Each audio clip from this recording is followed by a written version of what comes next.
Hey, what's up guys? Joker here. Hope you're all doing well. Sorry I haven't been uploading much this week, but couldn't be here because my dog stepped on a bee. Also, hashtag justice for Johnny. Oh yeah, Johnny Depp for the win. New Pirates of the Caribbean, I want to see it.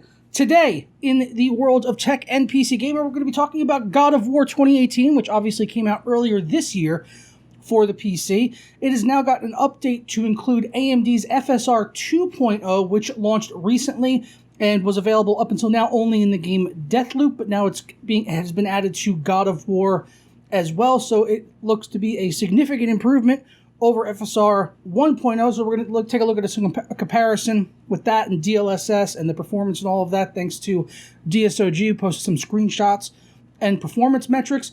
Also, the RTX 4090 has had an alleged PCB for it leaking out online thanks to Igor's lab, so we're going to take a look at all of that and what differences we might see from the RTX 30 series right after a word from our sponsor.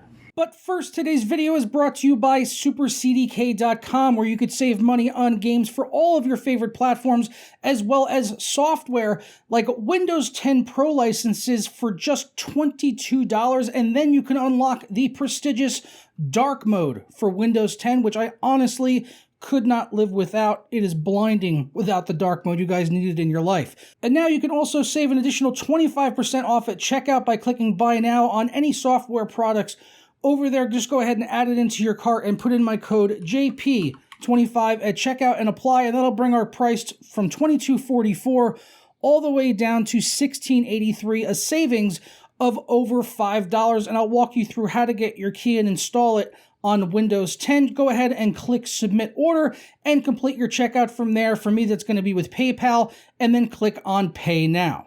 After completing the checkout, it'll bring you to your purchased order page, and it will update in a matter of seconds, or just go ahead and hit F5. Go ahead and do that one time. It came through literally immediately. I got the payment email that it had gone through and the delivery of the product exactly at the same time. Once you're done with that, go ahead and click on View Keys and Codes, and we'll get our code right here that we can go ahead and copy and paste in on Windows 10 by hitting the Start button and type in the word Activate. When you see that activation settings or see if Windows is activated, go ahead and click on that, and it'll bring up this right here, and click on Change Your Product Key or Unlock Windows 10. As I already have Windows 10, I obviously don't need to put in a new key, but just paste it in and then go ahead and click Next, and you are all done and set. For more information on SuperCDK.com as well as the coupon code, be sure to check out the links down in the description below.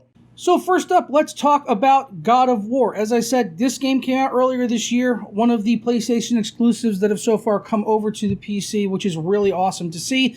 And it was an excellent PC port. It had DLSS and FSR in the game right at launch, along with NVIDIA Reflex, which I recently covered, which is awesome technology. But the FSR implementation was not great, as it was only 1.0 and they were not out with the 2.0 version yet, which uses temporal upscaling just like DLSS. It previously was using a spatial upscaler, which is arguably dog shit. Pretty blurry, honestly, and all in all, just not that great. I wouldn't recommend anyone using FSR 1.0 in any game, really. I don't care how bad the performance is. I wouldn't use it. It does not look great on a native res monitor.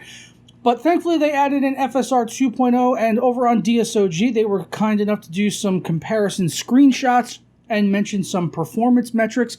Spoiler alert, the DLSS does appear to be running a little bit better on an average of about 4 to 8 frames per second in any given scenario in the game, so it does appear to be performing better. But when it comes down to the comparison of the looks, it's actually pretty close, although in some areas it does seem like DLSS does have a slight edge, but it's really not a huge deal. So I went and grabbed some of these screenshots and plugged them into NVIDIA's iCat tool, which I'm using here, which allows us to do some nice side-by-sides. I covered this in a video late last year. It allows us to zoom in and get some nice comparisons and stuff like that. So here we are in this first scene. First up, we can just zoom in up on the performance metrics, and we can see here with NVIDIA, all the NVIDIA stuff is going to be on the left side of the screen. AMD is going to be on the right side of the screen. So NVIDIA DLSS getting 78 frames per second here in this particular scene on an RTX 3080 at 4K on the latest driver. While on the AMD side, it was getting 72 frames per second. So that fits within, what they're saying is 4 to 8 frames per second is about the difference you might see there between the two. So obviously, if you're an NVIDIA user, it would make more sense to just go ahead and use DLSS for the better performance, and even throwing the image quality out the window, the better performance is going to be enough reason, even though all the NVIDIA cards do support, or the RTX cards, I should say, all support FSR, just like AMD does. Obviously, AMD can't use DLSS, but NVIDIA cards can use the FSR. So yeah, pretty decent, performance, lead here, I guess you could say, for NVIDIA. But what about the image quality? We can zoom in on some faraway things like that. We can kind of get an idea of the anti-aliasing on some of these finer details off in the distance. I did notice this one bit here, where at the top of this gold piece, you can see here with DLSS, this line does appear to be pretty smooth. It's done a very good job of reconstructing the image and up-resing it to 4K native. Pretty smooth line going around the top of this structure of some sort. While on the AMD FSR side, not as great, honestly. You can still see the jaggies here, and there appears to be some sort of a blur effect, which I saw quite consistently in a lot of the screenshot comparisons. And no, it's definitely not as bad as FSR 1.0. It's a significant improvement over that, but it is still noticeably not quite as sharp as DLSS. You can also kind of see some of that in the details on the birds where, like on this bird right here, you can actually make out that he has an eyeball, whereas on this side, it looks like just a smudge. It's just all covered up with whatever this Vaseline blur that FSR puts over stuff. So honestly, not fantastic, but overall better than what it was using previously, and still worth using if you need the added uplift in performance. Jumping over to our next screenshot comparison, we'll take a look at the performance again here, and you can see again we're looking at a 6 FPS improvement, or not improvement, 6 FPS lead in this screenshot here for DLSS versus FSR. And we can come over here. There was some other details like these chains. I kind of like looking at the stuff that's a little bit further away, and using iCat is very nice for that, for being able to punch it in and compare everything side by side in real time. But again, with these chain links here, definitely not perfectly smooth on either one side or the other. The NVIDIA side on these small chain links definitely has some jaggies, and on this part up here, there's some jaggies going on there as well. And then on the AMD side, again, it's got this blur. It's like there's just a huge blur that kind of goes everything, almost like there's jaggies there, and they're just kind of trying to hide them.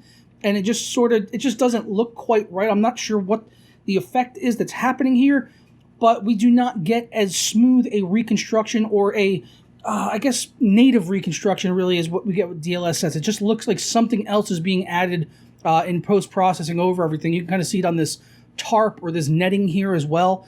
As like on the DLSS side, there's a little bit more space and gaps between this. It's because it's kind of like a mesh fabric material.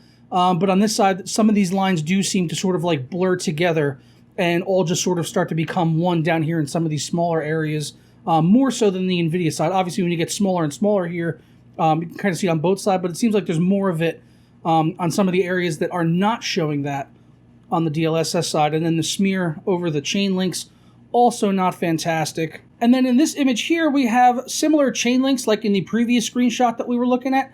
But in this particular one, not really any major differences that I can initially spot, especially with the chain links. They all kind of have a little bit of a jagginess to them, which is expected on such a small, fine detail. Even at native, you're going to still see some of this kind of stuff. But both of them actually seem to be doing an equal job at reconstructing the image here for 4K on the quality setting here with DLSS 2.0 and FSR 2.0. So that's nice that we could see that there. And really nothing too much stands out as far as like these little fine details on Kratos' beard and his body and stuff like that. There might be some more, I don't know the word I'm looking for. It's like a grouping. It almost like kind of everything all becomes one, sort of like smudge, where I can kind of see some of the hairs coming out a little bit further here on the DLSS side. But with FSR, it all kind of seems to be more like one. There is some detail to the edge, but I think there's maybe just a little bit more on the DLSS side. But let me know down in the comments below what you think about the implementation in God of War with FSR 2.0. As I said, definitely a major improvement over FSR 1.0, but still not quite there with DLSS. Could that be resolved over time? Maybe if they use something similar to tensor cores that maybe are a little bit better for reconstructing those images using AI and all of that. But thankfully, they got FSR 2.0 now, so it takes into account things like motion vectors. So you're going to see a huge improvement in terms of things like shimmering on anti-aliasing and fine lines when you're actually moving throughout the game world. So those are going to be some of the major improvements there with FSR 2.0.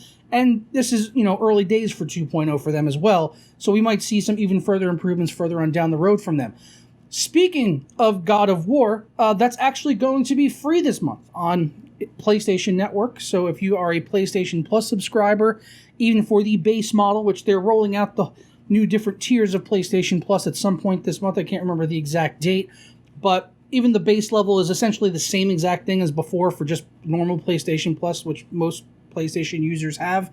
But now they're going to be giving away God of War on that. If you own a PS5, it's already on the collection, so you didn't need to pay for it anyway. But if you're still on a PS4, now you'll have access to it from the June monthly games. Also in there we have Naruto to Boruto Shinobi Striker. No idea what that is, although it's a Naruto game, so I won't be playing it. Also, Nickelodeon All-Star Brawl, which is it's on Steam, honestly. Even if you're on PC, you can play that.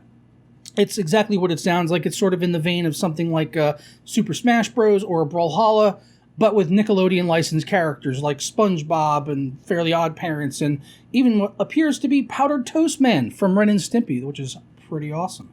Next up, the RTX 4090 is the leaks are starting to heat up here, boys. We're starting to get more and more leaks as these weeks go on, as we're getting closer and closer to the rumored launch for these cards, which is going to be August, September, is the timeline we're hearing. One of the more recent rumors said that we might see something like an RTX 4090 actually launch first in August, and then we'll see the lower tier cards like the 4080, 4070 start coming out in September, or we just might get a presentation of a 4090 in August. It might not actually release until a little bit later on.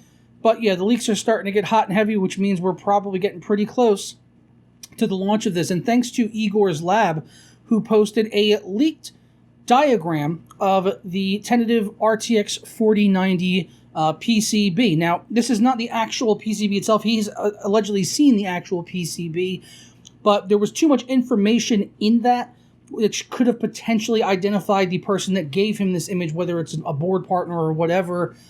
There could have been some identifying markers there that might have, exposed that person who supplied him with that image. So he was able to do a diagram and sort of do a comparison with his previous speculation about what the 4090 would look like. So we can get a look at that here and see what is going on in there. We can't learn a ton of stuff from this PCB layout, but we can learn a few things. One of note is that NVLink does appear to still be present on the PCB, which would tell us that NVLink will be back, but also that this is very likely a high-end PCB like the RTX 4090, because in the previous generation, that was only present on the higher tier cards in Ampere. Also, at the rear, we are missing USB Type-C, which is interesting that they would go ahead and remove that. I think a lot of people probably use that for VR headsets, but maybe they decided to go ahead and remove it, or it just might not be present in this early sample here.